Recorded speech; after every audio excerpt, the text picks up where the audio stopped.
Welcome back for another week of cakes. This week I decided to try to get fancy, so you can grade me on if I succeeded or not after you watch this video. But I posted the recipe for something fun that I found in a magazine. You know how you're at the grocery store and you're checking stuff out at the counter, and I of course found a cupcake magazine, so I bought it. And like one of the first things when I opened up was this polka dot cake. And so I decided to be really ambitious this week and we're gonna try it. Now, I didn't completely follow the directions because I made my cake from scratch, and I have posted that recipe on Schoology as well for you to peek at. So I made my own cake recipe. I made little cake balls. I put the cake balls in the cake. I definitely learned some things. There's definitely some things I'm gonna do again. And I had a couple little things that were not my favorite that happened. So I'm going to even tweak myself here a little bit with what I'm going to do. And I was watching, I think it was a spring baking championship online, and they made the bakers do this thing called a fault line cake. Now, please know that I'm not a baker. I don't have a cake shop, but I'm gonna try it anyway. So we have our polka dotted cakes, and I'm gonna show them to you here. Now, I had one cake that happened to get a little bit done more on the bottom than the other one, so that's why we're going to make a fault line cake, because I'm gonna shave some of that off, and we'll be able to do that. So I have figured out which order my cakes are gonna go in. I have a 3-layer cake, and so because I'm doing the fault line cake, what that means is I'm gonna have 2 cakes that are normal size. So I have my 9-inch cakes here, and then I'm gonna have one that's smaller, so that when you look at the cake, it's like kind of almost sunken in the middle a little bit. So we're gonna attempt to do that. I do need to do a little bit of trimming. You can see my cake balls in there. I wish that I had been able to take a little bit more of the batter before I baked it and put it on top so that my polka dots would be covered, but that's okay. Some of it went overboard because I did make a lot of cake mix. So I'm gonna just take my knife and I'm gonna carefully trim around the edge so that I don't have anything hanging over. And you know, here's the good thing, then you get to eat cake scraps, right? There's nothing wrong with that. So I'm gonna keep going, try not to get it too messy, because otherwise what will happen is that it's gonna be hard to frost, and I'm gonna get a lot of crumbs in my frosting. And I'm trying to avoid that as much as possible. So I think this layer is good. Now, here's the other piece with this one. It kind of like looks like someone took a bite out of it, because it kind of stuck to my pan, even though I did grease it really good. So I'm gonna put this one on the bottom. I am going to use this plate right here, and I've already put my wax paper on it. Now, here's what I did last time with the wax paper, if you watched me struggle with it. That is because I put it, or I had too big of pieces, is what I'm trying to say, on it. So I'm gonna just barely put this over the edge of my cake. I'm gonna have most of it hanging off. And again, I want to be able to make sure that I can get it easily. Okay, so there's my first layer. What I want to do next is I want to slather on some frosting. So for this, I made a chocolate buttercream, and it's actually really, really good. But this is going to be in between my layers, and I'm hoping I made enough to also put it on the outside of my cake. And then I did make some fondant. So we're gonna play with fondant this week. So today we're just gonna pretty much use frosting and play with fondant. I'm not gonna get too fancy with my fondant, just because it's not my favorite thing to work with, and it's not always the bestest tasting stuff in the world. This chocolate buttercream though, seriously to die for. I'll post the recipe, don't worry. A lot of times I find some of the best recipes either on Pinterest or just by like Googling things, cooking blogs or something like that. So definitely a great place to look for recipes with that. Okay, So you can see here, I want to be really careful here because I have a kind of a, I'm going to call it a raw edge, just because I cut it there and I had to do some trimming. So when we're doing our frosting, we're going to want to make sure that we are doing it kind of nice and neat. Okay, I'm going to put a little bit more because I feel kind of like a little dip right here. So I'll put that there just to even it out. And again, that's mostly because of my polka dots. So we'll go ahead and do that. Now I am going to go and I'm going to trim my cake that got to be a little well done. Okay. If you can see, and I'll show it without the plastic on it, it's really, really dark on the bottom. And I think this is my cake. I baked them all at the same time, which might have been my mistake, but I'm not kidding you. I was pretty much baking all day yesterday. And then I put my cakes in the fridge overnight to let it kind of chill so that it's easier to frost. So I'm gonna take and I'm gonna actually cut off probably a good inch and a half all the way around so we have a smaller round cake. So we'll see how good of a circle cutter I am.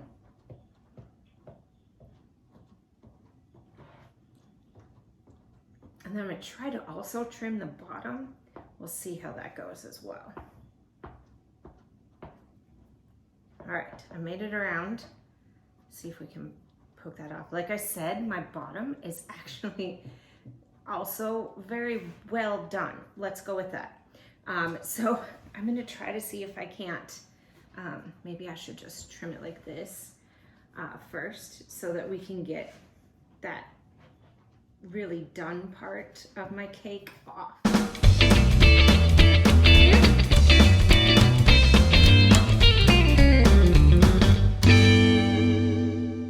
Good to me.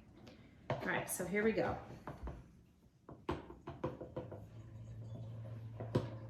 All right, much better.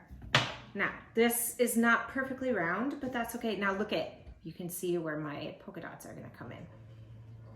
Okay, so I'm gonna take this now and I'm going to just put that flat like that. But you can see definitely how that's a different size than the rest of my cake, which is what I wanted. I might have a more dramatic fault line than maybe some, but that's okay. Now I put that layer on top of the cake there. You can definitely see the polka dots in there. I used the same cake mix or same cake recipe. I just colored it and then put it in a little cake pop pan. Now I have to be really careful when I'm putting the frosting on this one. And because it's a fault cake, what I want to do is I'm gonna put something on the middle right here. Just to kind of show you, I'm probably not going to get as fancy as some of those shows if you were to watch them, but I'm also going to do a crumb coat around the outside here. I see that I have crumb issues already, probably just because I cut it and we want to make sure we're good. So again, I'm just trying to make this even because my polka dots are kind of making it a pain.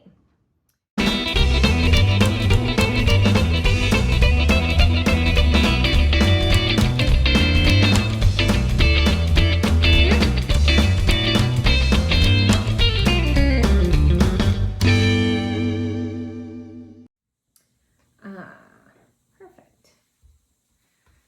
Okay, I think I'm actually gonna go run and grab some sprinkles because I think I'm gonna do this layer of sprinkles in here and like, boom, it pops out as lots of color. So I'll be right back. Raided my stash of sprinkles. I put a whole bunch of different colors in this bag. Well, okay, purple, yellow, and green because that's what I had. That's fine. And then I'm gonna take and I'm going to actually try to do this really neatly, LOL. And I'm gonna just kind of try to press them into my frosting. This may or may not have been a good idea, but we'll find out.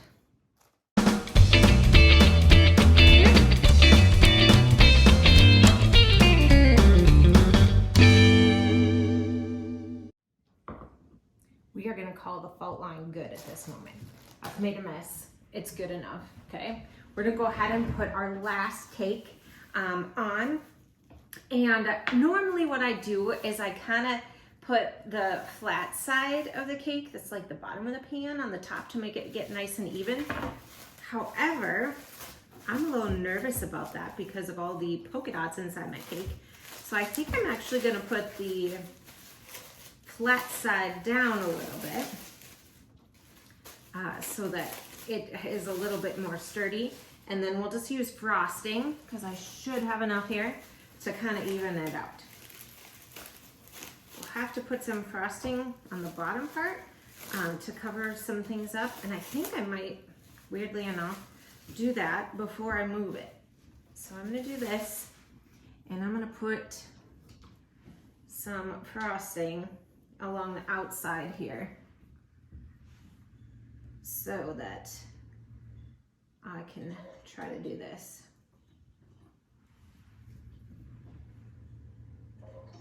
Again, I don't need to cover the whole thing. I mean, I suppose I could, honestly, because I am just gonna put it on top as like filling anyway. That might be easier, just so I'm not like guessing on where to stop and where I missed. So we'll do that. We'll just cover the whole thing. All right. And I'm gonna do this really as a thin layer, because again, it's just so that I don't have like any naked cake is what they call it. If you're leaving the cake just plain, they call it a naked cake. But then I don't have to worry about that because I don't want to have naked cake on the top, and I already made 2 batches of frosting, so we'll make the frosting stretch a little bit. Okay, I'm going to take this and put it on top.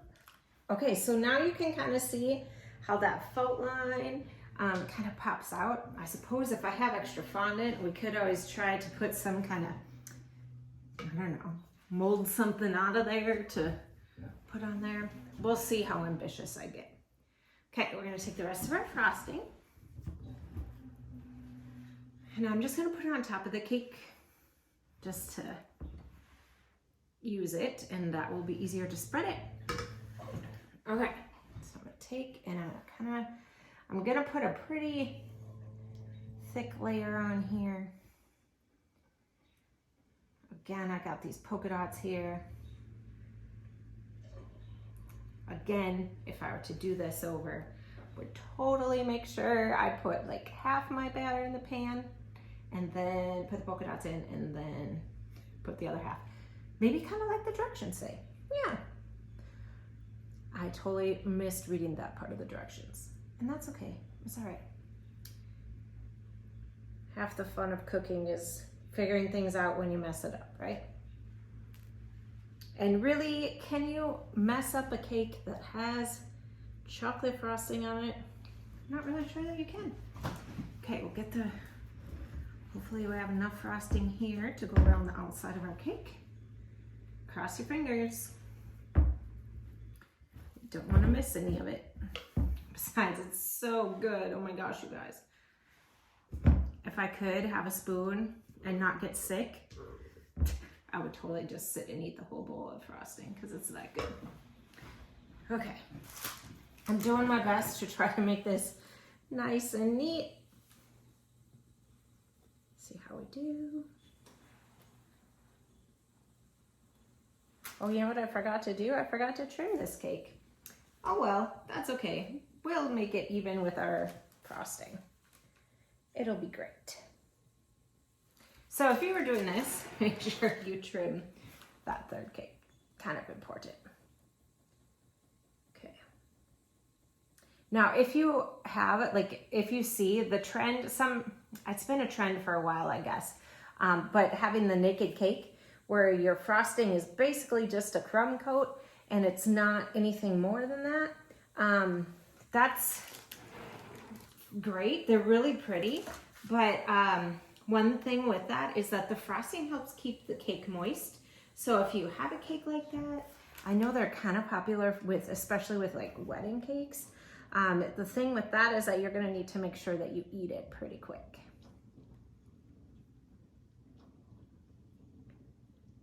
Okay. Let's see if I have any more frosting. We're gonna squeak it out, I think, almost all the way around, and then we'll just kind of smooth it up.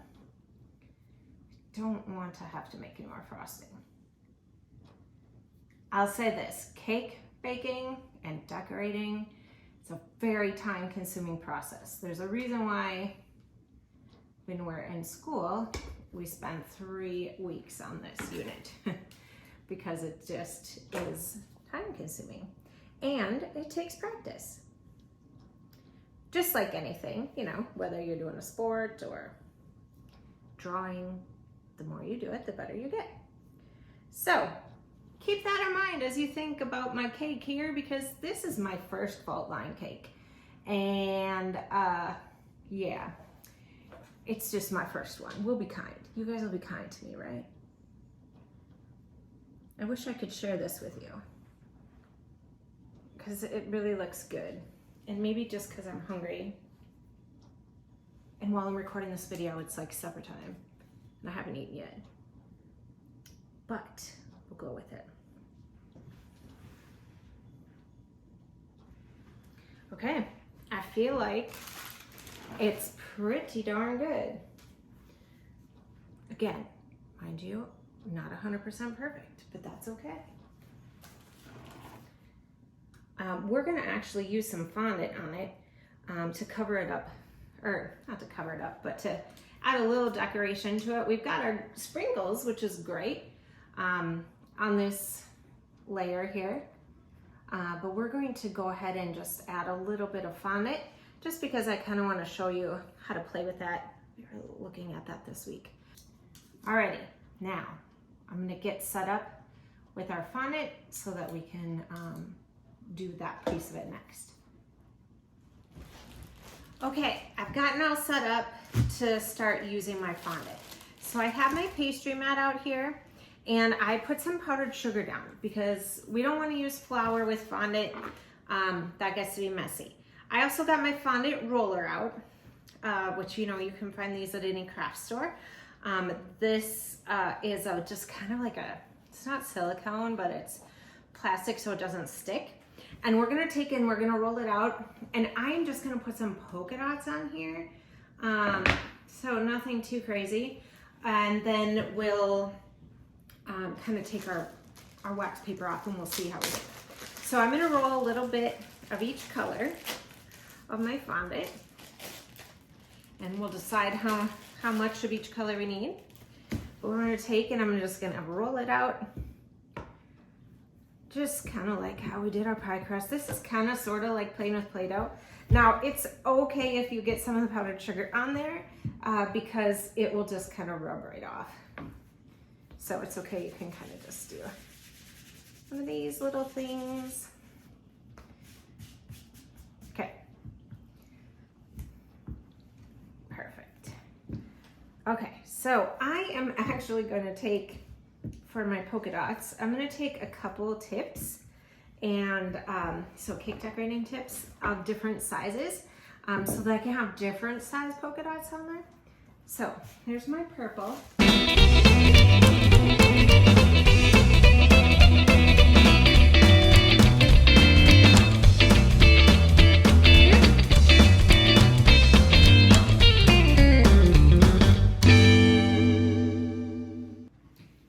Hopefully I got them all roughly around the same thickness. I'm now just going to take and I'm just going to cut those circles out of there. And then I'm just going to put them on top of my buttercream. My buttercream is going to be kind of like my glue to hold those on there. So I'm going to go ahead and get those decorated. So you can see I have 2 different sizes. I'll get them all cut out and then I'll get them on the cake.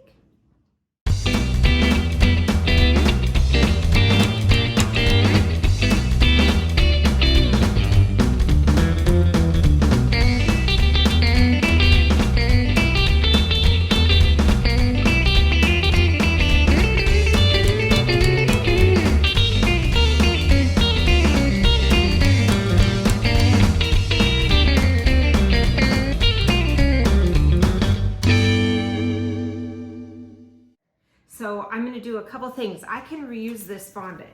So I'm going to take and I'm going to kind of squish it back up. I'm gonna also take some shortening and I will kind of slather it in shortening. I'll put it back in the bag with this. And then I need to make sure that I seal the air or squish all the air out of it so there's no air left in the bag. And then I can keep this for up to like 2 months if I want to.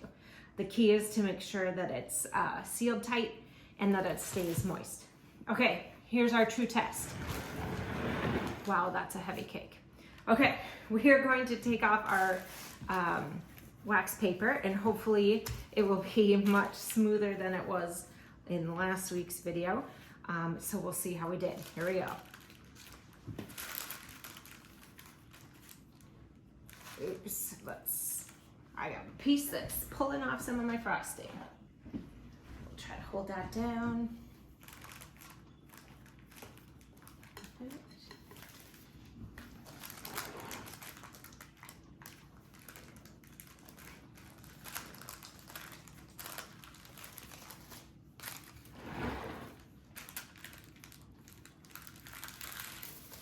Was a little messy with my sprinkles, but that's okay. It's not gonna hurt anything to have sprinkles in here.